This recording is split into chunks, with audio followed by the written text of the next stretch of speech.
আসসালামু আলাইকুম সবাইকে। নতুন একটা ভিডিওতে সবাইকে স্বাগতম। আজকে আমি যাব একটু মেডিকেলে, মেয়ের টিকা আছে এজন্য।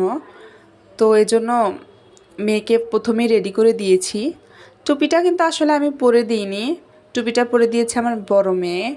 সে বলছিল যে আজকে বেশ ঠান্ডা বা শীতের দিন, এই কারণে নাকি সে মেয়েকে টুপি পরিয়ে দিয়েছে।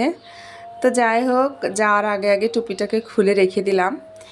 যদিও একটু ঠান্ডা বাতাস আছে বাইরে বা ঠান্ডা, কিন্তু এটা তো একেবারে শীতের দিন না যে একদম টুপি সোয়েটার পরে বের হওয়ার মতো অবস্থা, এরকমটাও না। তো সবাই মিলে বেরিয়ে পড়লাম।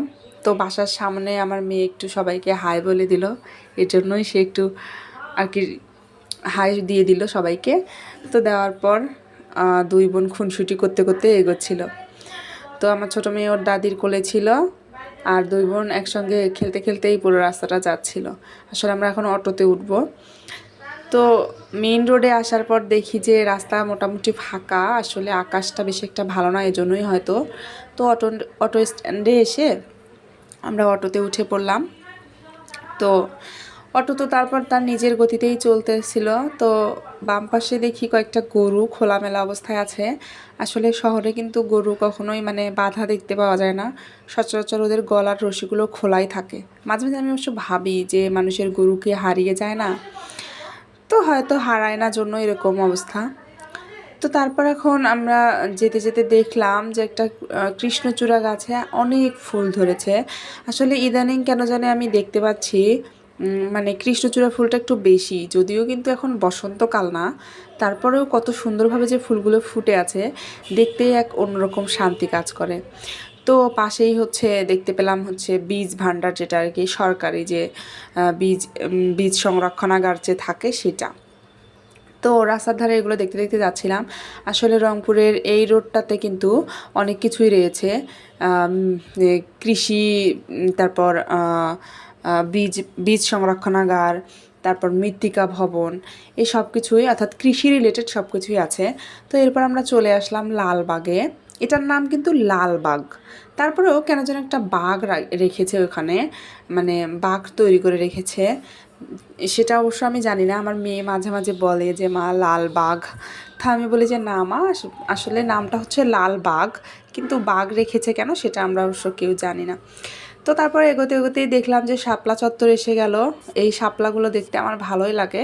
শাপলা চত্বর অবশ্য বাংলাদেশে অনেক জায়গাতেই আছে, তো রংপুরেও আছে, এটাকে শাপলা চত্বরেই বলে এখানেও।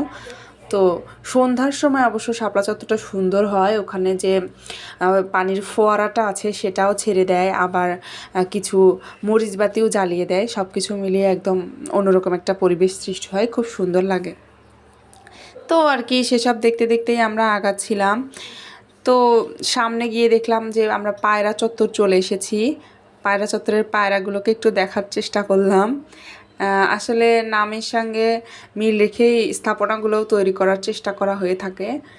তো সেসব দেখে আমরা দুই পাশের যে মার্কেটগুলো থাকে বা দোকানগুলো থাকে কাপড়ের, এসব কিছু দেখতে দেখতে যাচ্ছিলাম। আসলে মেয়েদের বা বাচ্চাদের জন্য তো জিনিসপত্র দেখার একটু আগ্রহ থাকেই। তো এরপর দেখলাম রংপুরের যে সরকারি ডাকবাংলো যে আছে, জেলা পরিষদ ডাকবাংলো সেটা, এবং তার পাশেই রয়েছিল জেলা পরিষদ কমিউনিটি সেন্টার মার্কেট। তো সেগুলো দেখলাম, দেখে এগিয়েছিলাম। তো এগোতে এগোতে চারপাশে অনেক কিছু দেখছিলাম। স্কুল সম্ভবত সেই সময় ছুটি হয়ে গিয়েছিল, যার কারণে অনেক স্টুডেন্ট দেখতে পাচ্ছিলাম, আর রাস্তায় স্টুডেন্টরা আর কি দাঁড়াইছিল। তো যেতে যেতে দেখতে পেলাম রংপুর জেলা পরিষদ। তো জেলা পরিষদ কিন্তু, রংপুরের জেলা পরিষদটা কিন্তু বেশ সুন্দর। সম্ভবত এটা একটা জমিদার বাড়ি ছিল, সেই বিল্ডিংটাকে জেলা পরিষদ হিসাবে করা হয়েছে, তো যেটা বেশ ভালো লাগে। আর তার অপোজিটেই রয়েছে পুলিশ লাইন্স, তো সেটাও দেখতে বেশ সুন্দর। তো সেসব দেখতে দেখতেই যাচ্ছিলাম আর কি, বেশ ভালোই লাগছিল। রংপুরের এই জেলা পরিষদ আমার বেশ ভালোই লাগে দেখতে। তো তার সামনে একটু আগালেই আসলে দেখা যায় যে মাটির তৈরি জিনিসপত্র, মাটির তৈরি জিনিসপত্রগুলো যে এত সুন্দর কি বলবো, মনে হয় দেখলেই মনে হয় যে নিয়ে নেই একটা অবস্থা। তারপর ছিল পুলিশ সুপারের কার্যালয়, তার সামনে কিছু লোক মিলে মানববন্ধন করছিল। আসলে কি কারণে করছিল আমি সেটা সঠিক জানি না। তো একটু আগাতেই দেখি যে সারি সারি ফলের দোকান, তরমুজগুলো দেখে ভালোই লাগছিল, তবে আজকে বেশি একটা গরম না থাকায় ততটা লোভও লাগছিল না। এখানে দেখতে পেলাম বিভাগীয় পেনশন মেলা হচ্ছে, সরকারি বালক উচ্চ বিদ্যালয় যেটা আছে রংপুরের সেখানে। পেনশন মেলাটা আবার কীরকম সে সম্পর্কে আমার কোনো ধারণা নেই। তো তারপর আমরা চলে আসলাম হচ্ছে ডিসির মোড়। এই জায়গাটাকে বলে ডিসির মোড়। সম্ভবত এখানে আসলে ডিসি সাহেবের বাসা হওয়ার কারণেই হয়তো এই মোড়টাকে বলা হয় ডিসির মোড়। তো এই যে প্রাচীরটা দেখা যাচ্ছে এটা আসলে ডিসি সাহেবের যে বাসা সেই প্রাচীরটাই, বিশাল বড় একটা জায়গা মিলে কিন্তু। তো সামনে ওনার গেটটাও দেখা যাচ্ছে, তো বেশ সুন্দর অবশ্য। ভেতরে যাওয়ার তো আর আমাদের কোনো পারমিশন নেই, তো বাইরে থেকেই আর কি যতটুকু দেখা যায়। তো সামনে আগাতে আগাতে একদম তার পাশেই আরেকটা সরকারি কোনো একটা অফিস, সঠিক আমি বুঝি না, মানে এই অফিসটা আসলে কী কাজের আমি সেটা জানি না, এলজিডি ভবন আর কি। তো সেটা ধরে একটু সামনে আগাতেই কিন্তু দেখা যাবে বাংলাদেশ ব্যাংক। এটা কিন্তু হচ্ছে বাংলাদেশ ব্যাংক। বাংলাদেশ ব্যাংকের এই বিল্ডিংটা দেখলেই না আমার অনেক শান্তি লাগে, খুব ভালো লাগা কাজ করে। বিল্ডিংটা এত সুন্দর যে দেখলে মনটা একদম ভরে যায়। তো এটাকে বাংলাদেশ ব্যাংক মোড় বলে, আর এই বিল্ডিংটা হচ্ছে বাংলাদেশ ব্যাংক। তো সেসব দেখে তারপর আমরা সামনের দিকে এগোচ্ছিলাম। তো এগোতে এগোতে চলে আসলাম হচ্ছে ধাপে, যেখানে আসলে অধিকাংশ যে প্রাইভেট ক্লিনিক বা ডিসপেন্সারি বা আরও যে আনুষঙ্গিক ডাক্তারি জিনিসপত্র আছে সেগুলো পাওয়া যায়। এখান থেকেই মূলত কিন্তু মেডিকেলের এরিয়া শুরু, অর্থাৎ এখানে প্রাইভেট ক্লিনিক বা আরও অন্যান্য যে জিনিসগুলো আছে, ডায়াগনস্টিক সেন্টার, সব কিছুই এদিকটাতেই বেশি রয়েছে। আমরা প্রায় মেডিকেলের কাছাকাছিই চলে এসেছি। আমি যেহেতু সরকারি মেডিকেলে যাব, তো আমরা প্রায় কাছাকাছিই চলে এসেছি। তো সাইডে এগুলোই আর কি দেখছিলাম। এখানে আসলেই বোঝা যায় যে আসলে আমরা প্রায় আর কি মেডিকেল এরিয়াতেই ঢুকে পড়েছি। তো এই তো চলে আসলাম মেডিকেল মোড়ে। এটাকে বলে মেডিকেল মোড়। আসলে এক একটা মোড়ের তো এক এক রকম নাম হয়, হয়তো মেডিকেলের সামনে এই মোড়টা থাকার কারণে এটার নাম মেডিকেল মোড়। এখান থেকে অনেক জায়গাতেই যাওয়া যায়, এটা দিয়ে এক একজন এক এক দিকে চলে যায়। তো তারপর একটু সামনে আগালেই আসলে আমরা পেয়ে যাব আমাদের কাঙ্ক্ষিত সেই মেডিকেল, যেখানে যাওয়ার জন্যই আমাদের মূলত আসা। তো ফাইনালি আমরা মেডিকেলের সামনে চলে আসলাম এবং অটোওয়ালাকে ভাড়া মিটিয়ে দিয়ে আমরা ভেতরে চলে গেলাম। তো মেডিকেলটা বেশ কিন্তু বড়, আসলে রংপুর মেডিকেল কিন্তু অনেক বড়। তো ঢুকেই আমার বেশ ভালোই লাগছিল, তাই একটু সামনটা দেখে নিচ্ছিলাম। তো দেখে একটু সামনে আগাতেই দেখতে পেলাম মেডিকেল কলেজে যে ভাইয়া এবং আপুরা রয়েছেন ওনারা আসলে একটা মিছিল নিয়ে আসছিলেন। তো প্রথম দিকে আসলে বুঝতে পারছিলাম না মিছিলটা আসলে কিসের। একটু পর বুঝতে পারলাম এই যে তাদের হাতে বাংলাদেশের ফ্ল্যাগের সঙ্গে সঙ্গে কিন্তু ফিলিস্তিনের ফ্ল্যাগটাও রয়েছে।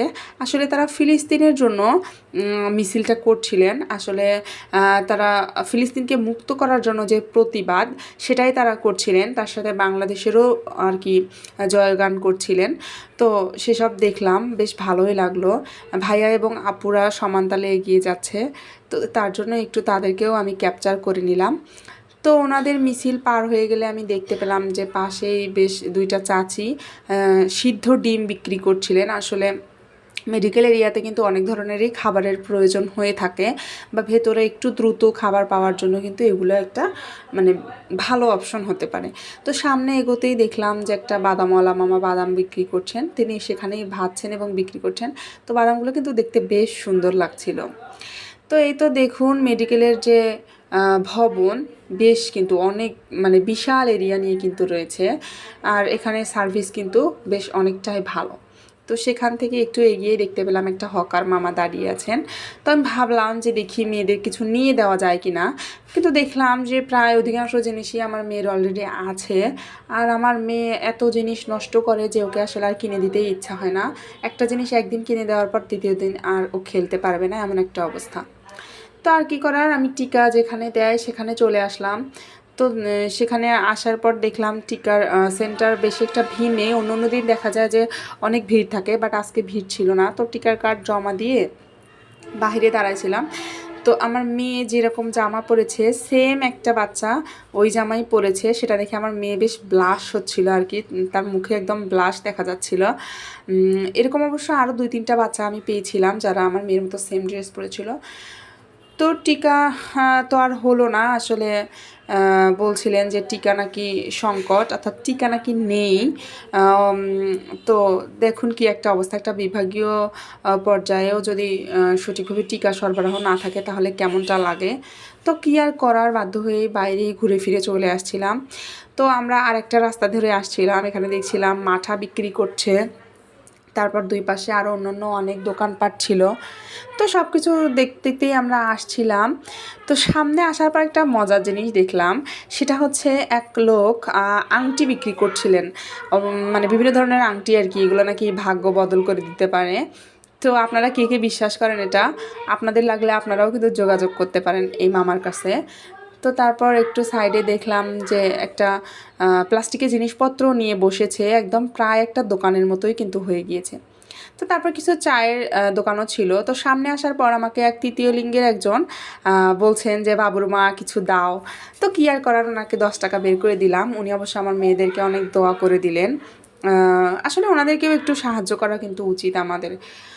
তো সেসব করার পর ভাবলাম যে এখন তাহলে আর কি করব, মেয়ে যেহেতু টিকা দিতেই পারলাম না, তাহলে চলেই যাই। তো এর জন্য আমরা অটোতে উঠে আর কি বাসার দিকে রওনা দিলাম।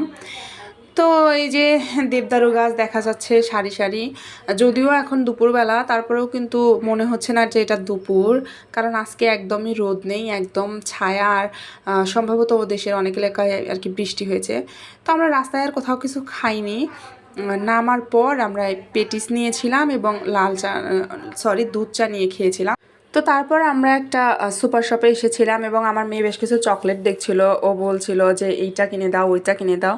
তো আমি ওকে একটাও কিনে দিলাম না, কারণ ওর দাঁতে ব্যথা, প্রতিদিনও দাঁতের ব্যথায় অনেক চিল্লাচিল্লি করে। তো এর জন্য আমি টক দই এবং আমার পাউরুটির প্রয়োজন ছিল, সেটা নিয়ে আর কি বাসায় চলে আসলাম। তো এভাবেই আর কি দিনটা গেল। সবাই ভালো থাকবেন, সুস্থ থাকবেন, আল্লাহ হাফেজ।